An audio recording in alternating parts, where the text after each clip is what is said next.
మీ నాన్న పాడినప్పటికీ క్యారెక్టర్స్ ఏంటి? Different characters. ఆనంద్ ఏంటి ఇందులో? ఆనంద్ గారు వచ్చేసి విక్రమ్ క్యారెక్టర్, హీరో గారి క్యారెక్టర్ ఉంది sir. Boss, basically more than boss, is kind of a mentor. ఇప్పుడు వీడు బేసిక్గా విక్రమ్ ఏంటి, వాడి క్యారెక్టర్ ఏంటి అసలు? విక్రమ్ బేసికలీ అంటే what officer, which officer? Geological. ఇప్పుడు అంటే బేసికలీ ఉల్కా పడింది సార్ ఊర్లో వచ్చి, అంటే ఇలా మెటీరియల్ పడింది అనమాట. సో పడినప్పుడు దీన్ని డీల్ చేసేదానికి ఒక సపరేట్ డిపార్ట్మెంట్ ఉంటుంది మనకి సిటీలో. దాని హెడ్ ఆనంద్ గారు, అక్కడ విక్రమ్ గారు పనిచేస్తాను. ఓకే. సో ఈ ఊళ్ళో ఈ శంబాల అన్నది ఈ ఊరు పేరు, ఒక ఊరు పేరు మనం క్రియేట్ చేసుకున్న ఒక ఫిక్షనలైజ్డ్ ఊరు పేరు. పెద్ద డిబేట్ ఉంది బాబు. ఇప్పుడు ఆ కల్కిలో last city of the universe. అవును, శంబాల కాదు. యాక్చువల్లీ ఏమైందంటే ఈ కథ వచ్చి నాకు చెప్పిన వెంటనే శంబాల టైటిల్ అని చెప్పారు, కథ వచ్చి చెప్పారు. తర్వాత అనుకుంటే కల్కి రిలీజ్ అయింది. కల్కి రిలీజ్ అయ్యి శంబాల బాగా ఫేమస్ అయింది. అప్పుడు నేను డైరెక్టర్ ఫోన్ చేసి శంబాల మన టైటిల్ వచ్చేసింది అంటే, అప్పుడు అడిగా మళ్ళీ కల్కిలో కూడా వచ్చిందంటే, లేదు ఇప్పుడు ఇంకా మంది ఫేమస్ అయింది టైటిల్, కల్కి వచ్చిన తర్వాత. 2 years back మన స్టోరీ రాసినప్పుడే కల్కి వచ్చిందో శంబాల టైటిల్ ఫేమస్ అయింది. మళ్ళీ ప్రభాస్ ట్రైలర్ రిలీజ్ చేయడం, అది ఇంకా చాలా మంది దీనికి దానికి లింక్ ఉందని కూడా అనుకుంటున్నారు. అలాంటి లింక్లు ఏం లేవు. లింక్ లేదు. సో అసలు ముందు శంబాల అన్నది అసలు నీకు ఎందుకు వచ్చింది ఆ థాట్ టైటిల్ అని? సార్ శంబాల అంటే బేసికలీ అంటే ఇప్పుడు మనం హిందూయిజం ప్రకారం కావచ్చు, బుద్ధిజం ప్రకారం కావచ్చు, it's a concept sir. Basically హిమాలయస్లో ఒక ప్లేస్ ఉంటుంది. సో రేపు పొద్దున అంటే ఈవిల్ అంతా ఎక్కువైపోయింది. ఈవిల్ అంటే not in the sense of రాక్షసులు అటనే కాదు, అంటే మనిషిలో ఈవిల్నెస్ పెరిగిపోయి అంతా అయిపోతే అక్కడి నుండి ఒక సైన్యం, ఒక ఆర్మీ వస్తుంది అనేది పాయింట్ అనమాట బేసికలీ. కానీ ఆ ఆర్మీ వచ్చి it is not like fighting చేసే ఆర్మీ కదా, it's more of a spiritual army. So that is a place where like people will be at there at most కాన్షియస్నెస్తో ఉంటారు అనేది ఒక ఇదనమాట. So conceptually it is link, movie is link to that. దాని మీద చెప్తే ఇంక రివీల్ అయిపోతుంది. స్పిరిచువల్ టచ్ ఉంది సార్ మూవీలో. డైరెక్టర్ గారు ఆయన నోటితోనే బుద్ధిజము, హిందూయిజం అన్నారు. కరెక్ట్గా బుద్ధుడి దగ్గరికి వస్తున్నాం, ఆ బుద్ధుడి దగ్గరికి వెళ్తున్నాం. సురేఖ, బుద్ధుడు అనగానే ఈ బుద్ధుడికి మనకి చిన్న లింక్ ఉంది. Any idea?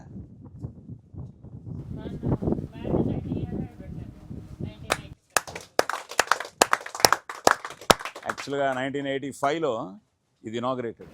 Okay by the great NT Rama Rao గారు. So when he came to US, it seems Rama Rao గారు స్టాచ్యూ ఆఫ్ లిబర్టీ చూసి అలాంటిది ఏదో ఒకటి ఉండాలి మనకు కూడా అని ఆయన ఫీల్ అయ్యి పర్సనల్గా, so he got this idea of Buddhism, ఈ స్టాచ్యూ ఇక్కడ పెట్టాలని.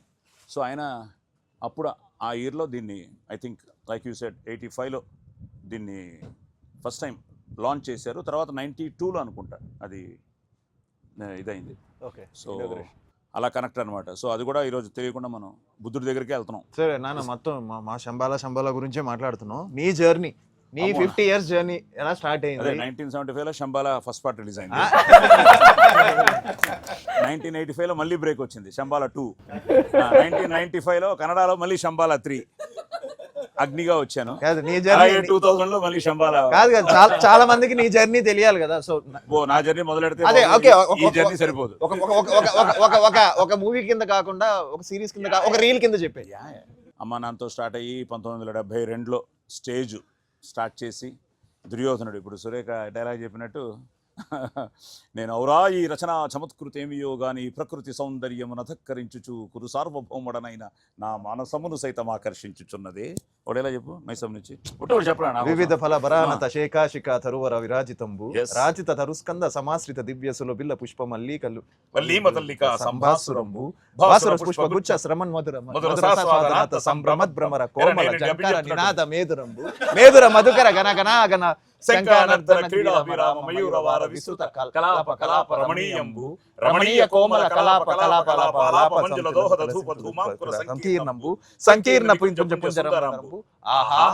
అరే ద బెస్ట్ పార్ట్ ఏంటంటే, ఇప్పుడు ఆది చెప్పిన డైలాగు, ఇప్పుడు మా గురువుగారు అంతా ఒకరే, కాకరాల గారే మా అందరికీ ట్రైనప్ చేశారు.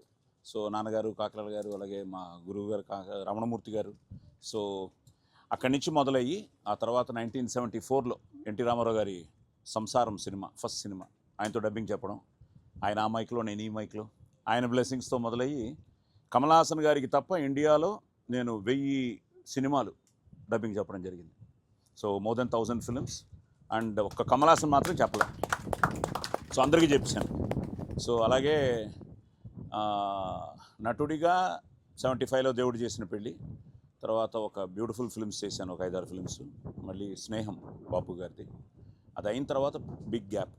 నా ఏజ్ కూడా అటు ఇటుగా ఉండడం వల్ల కొంచెం వెయిట్ చేస్తున్న టైంలో మళ్ళీ మెగాస్టార్ ఛాలెంజ్తో మళ్ళీ ఎంట్రీ. ఇట్ వాజ్ ఇన్ ఎప్పుడు మాది 80 మన మ్యారేజ్ ముందే 85 83 80 అంతే. మ్యారేజ్ అప్పుడే ఆ సినిమా చేయడం జరిగింది. ఎందుకంటే వదిన పేరు సురేఖే, ఈవిడ సురేఖే. ఓకే. సో మా మావయ్య గారు వచ్చి చిరంజీవి గారిని అడిగారు, మా వాడు ఏంటండి ఓకేనా అని వైజాగ్లో. ఓకే. సో అన్నయ్య మంచి మంచి రిపోర్ట్ ఇచ్చారు మన గురించి. అలానే చిరంజీవి గారు స్పోర్ట్స్ కార్ నువ్వు అవును. ఉన్నప్పుడు తీసుకెళ్లారు కదా. అవును, తీసుకెళ్లారు. ఆయనతో చాలా చాలా ఇన్సిడెంట్స్ ఉన్నాయి. అలాగే వీడిని ఫస్ట్ బ్లెస్ చేసింది ఆయనే, అలాగే వీడి ఫస్ట్ షాట్ వచ్చి ఆయనే క్లాప్ కొట్టారు. సో చిరంజీవి గారితో